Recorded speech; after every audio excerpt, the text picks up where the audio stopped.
Happy Friday, happy springtime. Can you believe it? Spring Yay! has sprung. Woohoo! Well, we couldn't be happier with the response to this webinar.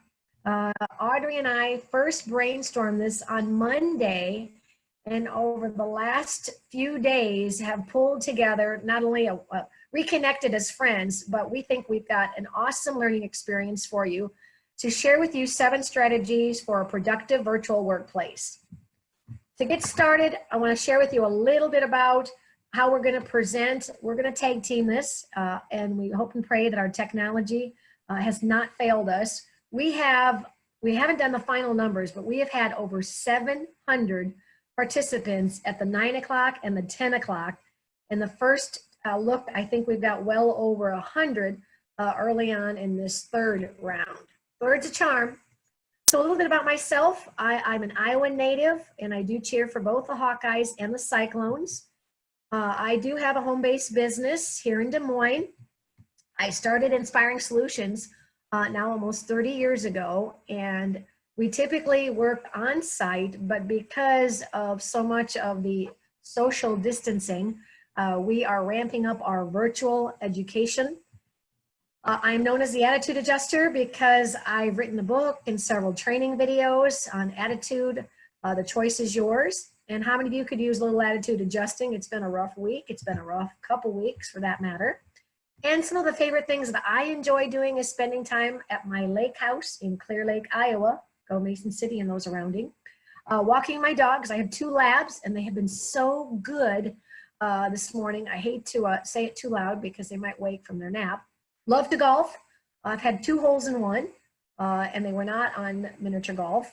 And love traveling for work and pleasure when it's safe to do so. And I'm going to ask Audrey to tell you a little bit about herself in a minute. But first, as I mentioned, I want to share with you the poll questions that you have responded. Oh gosh, we're almost up to 300. Amazing. All right. So you were asked, as you came on, how long you've been working from home, and 73%, oops, hang on, let me share this with you, sorry. 73% or 75% now say that this is a new experience for you, which we kind of guessed. So we want to give you some bare bone getting started, making you feel confident as well as organized. Many of you, when asked what your greatest challenge is, not only during this poll, but also as part of the registration, you're going to miss the people. So we're going to give you some clever ways that you can stay connected. Coordinating technology. Audrey's going to share with you a lot of her best practices. We're going to jam pack this 30 minutes, but it's the tip of the iceberg. So if you want more information on this program, Audrey's going to talk about that towards the end.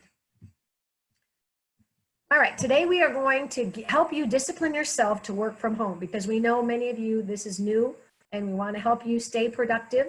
We're going to share with you 7 areas to practice being and staying productive and motivated. And because communication is going to be virtual, how you can use some tools to communicate if you're a manager with your team or with your fellow coworkers. So Audrey, tell us about yourself. Okay, thanks so much, Michelle. Just a little bit about me. I live in Minneapolis, Minnesota, where I have worked from a home office for more than 20 years. I love to streamline processes. That's my jam. You show me something that isn't working quite right, and I like to figure out how to do it more efficiently. I know some of you think it's sick, but that's me. Okay, my hobbies include gardening, target shooting, and deleting emails. Those are a few of my hobbies. I have several others. But I love spending time with the 5 littles in my life. So I'm a Nana to these 5, ages 7, 6, 4, 2, and almost 1. And I know what some of you are thinking. She doesn't look old enough to be a Nana, but I am anyway. And if I were to choose a new career, it would be, I've always loved auctioneering. And so I would go to auctioneer school. So that's just a little bit something about me. Just a quick review of your webinar materials. In your instruction email, you got 2 attachments. The first one is a 4-page document, which has a handout, which I'll show you in just a moment, as well as a program description for working in a whole new world, which is this webinar, and we're going to offer it in expanded versions as well, which I can talk about at the end. And then the second document is the first 15 planning tool, and this is a time management tool that we're giving to you, and we're going to that'll be one of the last things that I talk about at the end of this webinar. And then if you would be so kind to do the survey when it pops up at the very end. So here's a picture of what our handout looks like. If you want, print it out from your original email and take notes and write along with us as we go throughout this webinar. So Michelle, back to you. All right, first and foremost, you've got to have the right mindset to working virtually. And because attitude is a little thing that makes a big difference, we want to make sure that if you do need a little attitude adjusting, we help you today. So because what you think about, you become, we want you to become happy or stay happy. We want you to become and stay productive, just like you were when you were working in the office. So a couple of things we want you to program into your brain and put on auto repeat is it is what it is. In other words, our world has been completely disrupted. Who knows how long before it adjusts to the new normal. But if you spend time wasting time on what used to be or what you can't do now, you're spending energy unproductively. So as a dear friend, Susan Wilson said, G-O-M-O, GOMO, get over it and move on. The second is focus on what you can do, not complaining about what you can't do. I've listed one of my favorite childhood books, The Little Engine That Could. And remember, if you think you can, or if you think you can't, either way, you're right. And feed your mindset with positive thoughts, with confidence. You'll eventually get used to it because we're really talking about change. And organizations, individuals don't like change, but if you learn to accept it, it'll be easier for you to move on. And then finally, one way to keep a positive mindset is to be grateful. Now, if we have any English majors out there, I intentionally spelled it incorrectly because first and foremost, we want you to recognize that life is great. Not maybe so much now, but be thankful that you have a job. You know, we hear on the news, so many employers are laying off people. So keep a grateful heart because gratitude changes attitude. Okay, and when you registered with the webinar, we asked you what is your greatest challenge, and not surprisingly, it was distractions was the one that scored the most. In fact, it scored 50% of your challenges you listed as distractions. So I want to address some of those distractions with you right now. So some of you mentioned things like household duties, like laundry and pets and the cats and the dogs, and then the kids of all ages. And I just want to remind you that these three distractions are three distractions that you've never had to deal with before during your normal workday. It's all new, okay? So it doesn't matter how cute that puppy is or the dog or the cat is or how cute the kids are, whatever, you're all figuring out this new normal and you've never had to deal with these distractions before. Some of the other distractions that were mentioned had to do with procrastination. Somebody actually wrote down that she now has procrastinating, procrastinating, and procrastinating, which I loved. Somebody said that their refrigerator has become their enemy because they find themselves eating throughout the whole day and just not having any structure with that. And so be aware of that. And then another one was poor ergonomics. And I thought I saw this enough that I felt like I needed to mention it today. So if you have poor ergonomics, try to do everything you can to address that. So you want a chair with strong back support. You want your chair tall enough so that your feet sit flatly on the floor comfortably. If you need some online tutorials, I'm guessing you could go out to YouTube and get some help there. But this is one of those areas that I wouldn't want you to go too much longer without addressing because it could affect your health, all right? And then another distraction that I saw on the feedback, and I had to chime in on this, was watching my neighbors. So because you're typically been away from your home during the day, you're really unaware of all the activity that's going on in your neighborhood. And now that so many people are working from home, chances are that you've got neighbors working from home as well. Plus all the kids are home from school. So there's just a lot going on outside that window. So if you are currently facing your window, you might have to pull the blinds, pull the shade, or just rearrange how you're sitting so you're not looking out at that window. A couple years ago, we relocated, and I thought I wanted to face the backyard because it's a wildlife refuge. But after just a couple months of watching the deer, the wild turkeys, the fox, the coyotes, I realized I needed to rearrange my office, and Michelle's going to show you a picture of my office here in just a little bit. So you might need to pay attention to that type of distraction. I'm going to turn it back over to Michelle, who's going to talk about your workspace. So to kind of piggyback on her thought about being ergonomically correct, we want to make sure that you have adequate space because that was one of your concerns. Make your space your space. By that, I mean be intentional. When I was employed back in 1991, I was one of 100 folks that got laid off. And it was at the point in my career, I was thinking about starting my own business. So I thought, okay, lemon to lemonade, right? I did. So it was before the office equipment stores were open, Staples, and I went to a used office supply company and bought a desk. I bought a computer. So hopefully your employer is providing maybe the computer that you work with. But I would say if you need to go out and purchase a desk or use something that you already have, but declare it yours. Secondly, get and stay organized. And this is one of the things that I really admire Audrey about because she is so disciplined on getting her space organized. I have a little fun in our workplace. Dana has a quote that I gave her, "You got this." And so one of the ways that we want you to do is keep the space personal so you feel like you got your stuff. This is Dana and my common workspace that is in the lower level of my home in Des Moines. And you'll see that I have probably the fanciest utility room you've ever seen, complete with a beach. Dana and I, for that matter, love to have windows. And because this room did not, we decided that we would post up a beautiful large mural that faces a beach. Things you'll also see is we have what's called a writer's desk where we share workspace. And then we also have our own computer desktop. I am envious of Audrey because I had a chance to stay with her when I was up in Minneapolis.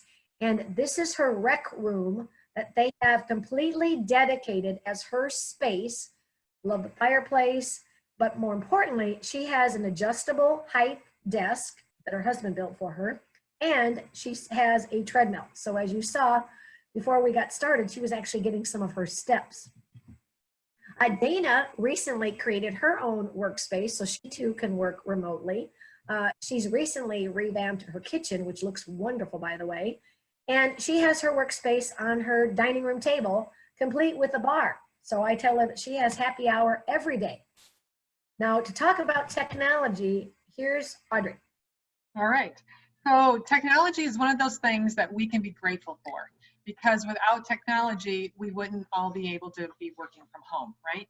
And so, but as you know, technology is everywhere around us.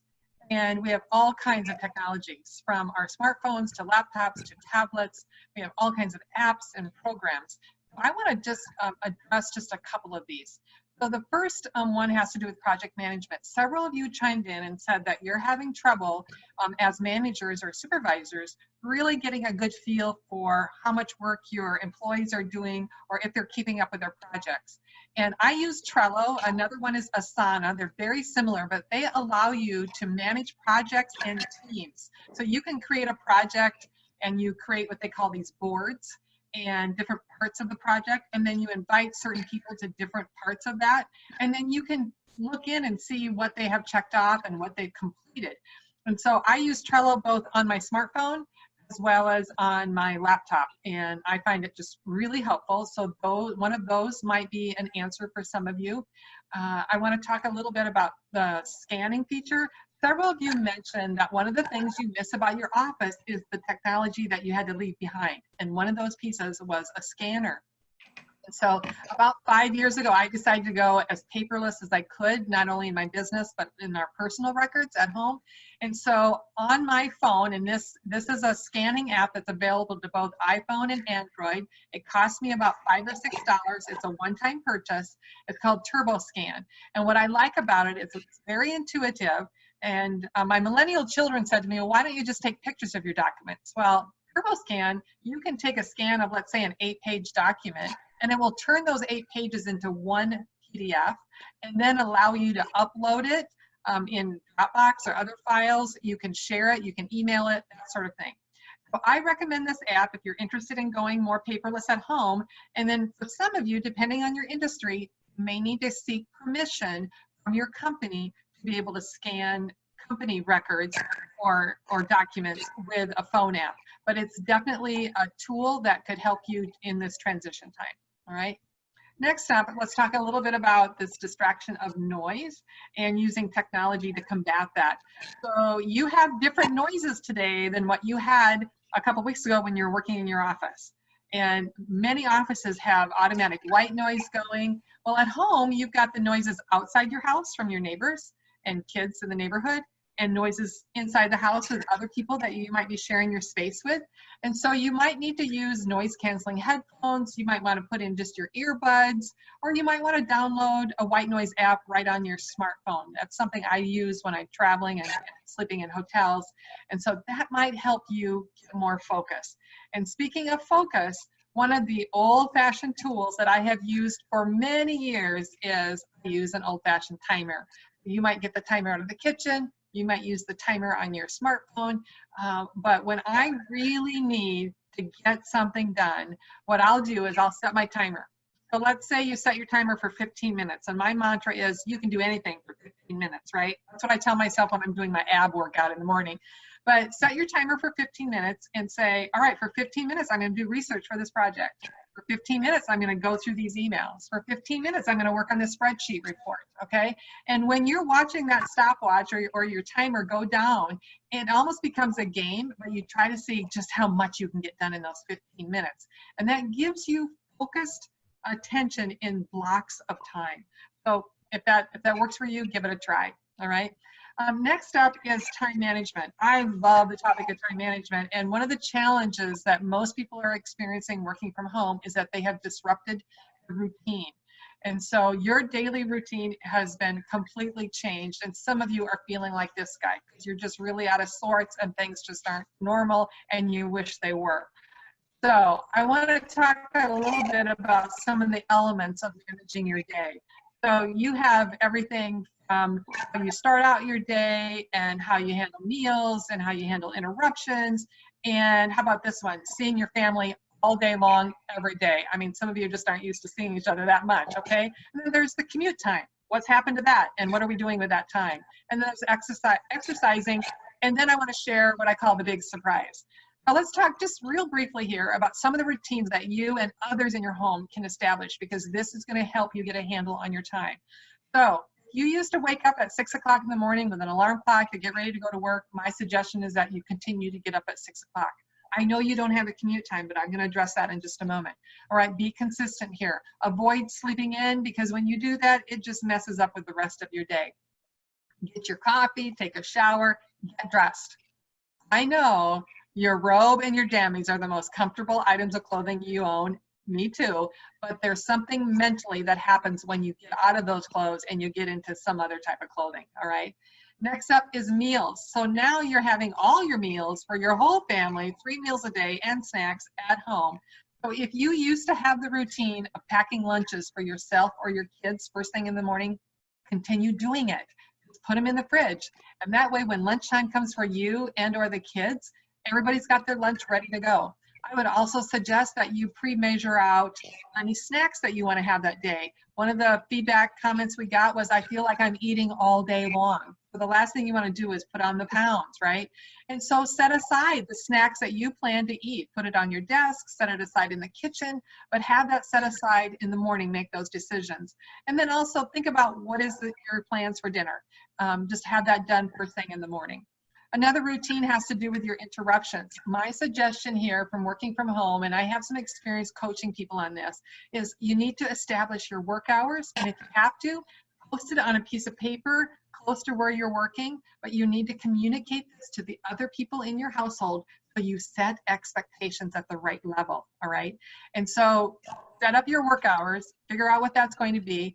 And then the next step is just a little fun tip that I have a client who actually does this.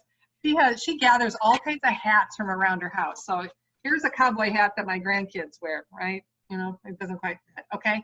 But what this colleague of mine does is she puts a hat on, and that signals everyone in the house that this is time that I'm focusing on something. You cannot interrupt me while I've got my hat on, unless there's blood involved or broken bones, okay? So it's just a fun way to communicate to others that, hey, you're really trying to concentrate on things here. And then the last thing here with interruptions, I want to touch on this whole housework thing. because you see a basket of laundry that needs folding or throwing in the washer or something. So my challenge question here is, when you were working in an office, when did you do all your housework? You probably did it in the evenings. You probably did it on the weekend. Well, keep doing it in the evenings and the weekends so that you can really try to designate your daytime hours for work. You're less apt to try to do housework as well. All right, exercising. Many of you have had the habit of going to a health club, and those are now closed. There are so many online workouts. It's amazing what you can choose from. I've been doing online workouts. I've also, for those of you who signed on early, you saw me on my treadmill getting steps in, and so I'm doing my treadmill. Get outside and get some fresh air. If you're sick of your family, then go for a walk by yourself. If you live close to a national park, go visit it. They have waived the entrance fees. So if you're blessed enough to live close to one of those, take that in. But the key here is to be mindful of whether or not you're getting exercise and build that into your day. And then finally, I want to talk about what used to be your commute time. Our commute time is usually our me time. For some of you, you're commuting on trains or you're driving, so you're listening to podcasts, or maybe you're calling and checking in on your mom and dad, or you're doing something for you, okay? So I suggest that you take what would have been your commute time and still invest in yourself. An online class, you want to sharpen your skill on Excel spreadsheets, then find an online class that you can take. Read a book, do some type of self-development, but don't waste that time away. All right, and now I want to share with you the big surprise. So here's some of the quotes that I saw in your feedback. Here's one: I work all the time. There's no stopping at the end of the day. I can't seem to shut things off. I never used to work on weekends. My laptop is always open. So the big surprise here is you're working more hours by working at home. For some of you, that might be a big surprise. Others of you are going, oh, I most definitely am. So my caution to you here is be aware of your own self-expectations, because once you return to the office, are you going to expect yourself to keep working at that level, which means going into the office earlier or staying later?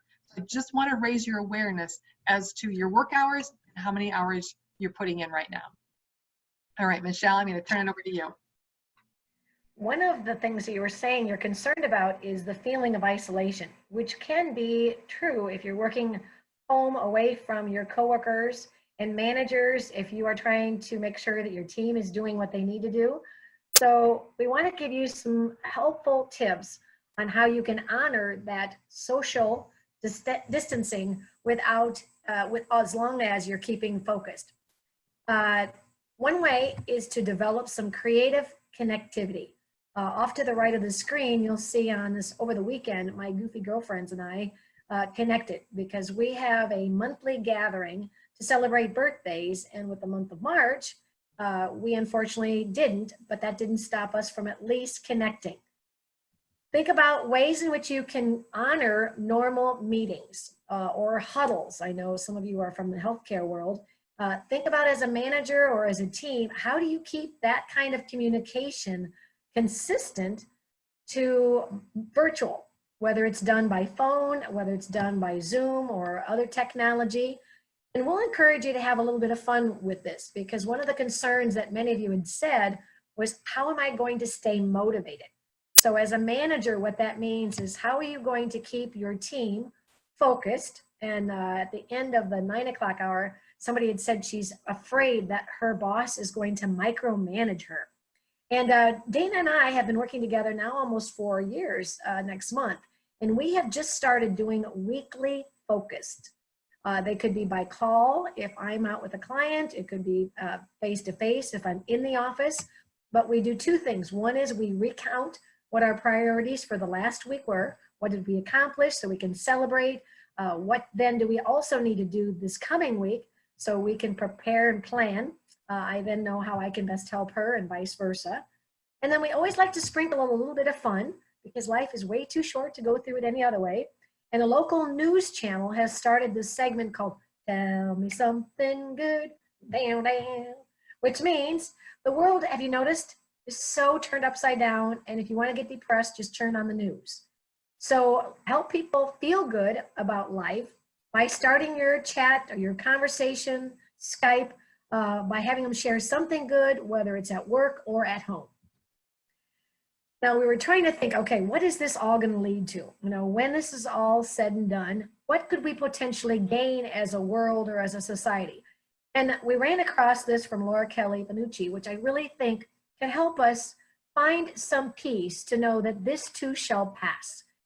So things that you maybe once took for granted, things that maybe are currently frustrating you, such as the line at the grocery store, but it too will be passing, and help you again realize and recognize just how important relationships are in the scheme of our world.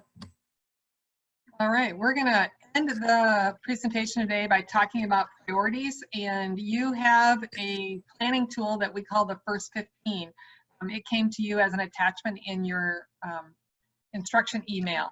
And this is a 2-page document. The first page are instructions. The second page is the page that you're going to want to print out on a daily basis if you start using this. The reason why we're sharing this is, first of all, there's nothing techy about it. It's a piece of paper, but the feedback we are getting from other people has been phenomenal. And several of you have already chimed in on the chat line that you are using this. Several people did on the other webinars as well. So here's basically how it works, and I'm going to show you mine because I have mine in a notebook or a notepad format, and I've got mine filled out for the day. But in that first box on today's priorities, you're going to list out up to 3 things that you really need to work on today, things that you need to move forward in a major way, things you want to cross off your to-do list. And then if you think you might get those 3 things done in the tier 2 projects, what's your wish list? What are some other things that you could be working on today? And then the box that says today's VIPs, this is where you're going to handwrite the names of the people that you need to email, phone, voicemail, text, people that you need to reach out and touch today. And for those of you in sales or otherwise that use CRMs, open up that CRM tool. Take a look at everybody that you're supposed to get in touch with today, and then manually write their names on this worksheet. And here's why. There's something that happens psychologically when you write a person's name down in a box that says, I'm going to call them, or I'm going to reach out to them. You're less apt to procrastinate on it and more apt to take action on it. All right. The box that says random thoughts and ideas. This is the whole reason why I created this worksheet several years ago, because I would be deep in research and writing an article maybe, and then I think, oh, I need to order my dad a birthday gift. So I would jump over to Amazon, and you know what would happen? I'd find the right gift, but then it would also suggest other gifts that people bought. And so I would end up wasting so much time. And then I would finally get back to my article that I was writing, and I would say, okay, where was I at? What was my train of thought? And so now when I'm busy working and something pops into my head, I simply grab my little notebook, my worksheet, and I jot down dad in that random thoughts and ideas box, and I immediately go back to my project, and I haven't lost my train of thought. And then later in the day, when I've got a break in my schedule, I go and see what I've written in that box, and I take care of those things there, okay? It becomes the placeholder of things that are popping up in my head. And then the 5th box is very self-explanatory. It's things related to your personal life. Again, you've got the document in email. You can also go out to my website on the downloads page for this item and other resources as well. And then finally, we want to say thank you to all of you for joining us. Our goal was to really leave you better than we found you. And so that's been our goal. And then Michelle and I want to do a big shout out to Dana, who's been working behind the scenes on all the technology, because without Dana, we would not be here, okay? And so we just thank you so much again. We wish you the best in this journey as you transition into working at home. And we hope you have a great weekend. Be healthy, be safe, take care.